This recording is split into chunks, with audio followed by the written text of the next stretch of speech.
आज हम बता रहे हैं कि स्वस्थ और लंबी उम्र के क्या रहस्य हैं। दुनिया की सभी सभ्यताओं में लोग लंबी उम्र जीना चाहते हैं, जिसमें बीमारियां लगभग ना हों।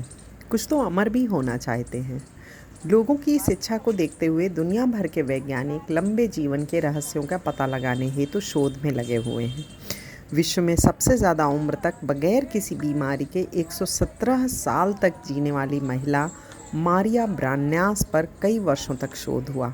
2024 में उनके मरने के पहले तक वैज्ञानिकों के एक समूह ने महिला के जीन्स, प्रोटीन्स, मेटाबॉलिज्म और उनके खानपान से संबंधित विषयों पर गहन शोध किया। शोधकर्ताओं का कहना है कि उनकी लंबी उम्र सिर्फ सौभाग्य की वजह से नहीं थी।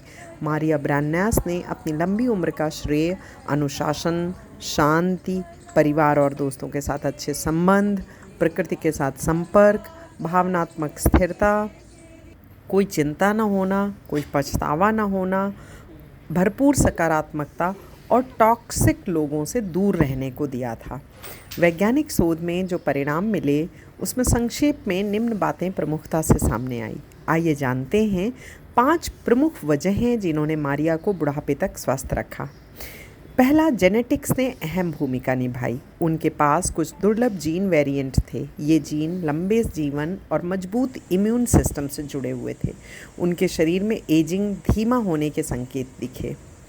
उनका इम्यून सिस्टम युवा बना रहा। ज़्यादातर बुजुर्गों के विपरीत रेस्पॉन्स करने में उनका इम्यून सिस्टम आश्चर्यजनक रूप से सक्रिय था।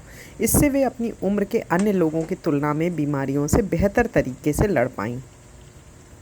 मारिया ने अपना खानपान और जीवन शैली बेहद साधारण रखा था। अधिकतर अंडे, मांस और कुछ सब्जियों पर आधारित रहती थीं वो। उन्होंने प्रोसेस्ड फूड से परहेज किया, न तो धूम्रपान किया, न शराब पी। वे ज़्यादातर जीवन भर स्वतंत्र रहीं, जिससे उनका मानसिक और शारीरिक स्वास्थ्य अच्छा बना रहा। शरीर का इन्फ्लेमेशन लेवल कम रहना।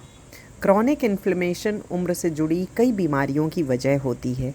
मारिया के शरीर में इन्फ्लेमेशन का स्तर कम होने के कारण हार्ट संबंधी बीमारी और अल्जाइमर जैसी बीमारियों से बचाव हुआ हो सकता है। गट हेल्थ भी बहुत महत्वपूर्ण कारण था। उनके जठर में रहने वाले बैक्टीरिया युवा लोगों जैसे थे। उन्हें कोई चीज़ पचने में दिक्कत नहीं होती थी। इससे कुल मिलाकर स्वास्थ्य बनाए रखने में मदद मिली। इस शोध पत्र में उनकी रोज़ाना के डाइट क्या होती थी उसका भी ब्यौरा बड़े विस्तार से दिया गया है। ऐसा भोजन जो वे लगभग पिछले 20 सालों से लगातार कर रही थीं। वैसे तो यह मुख्यतः मेडिटेरेनियन डाइट थी। इसे पहले से भी वैज्ञानिकों द्वारा बहुत स्वास्थ्यप्रद माना गया है।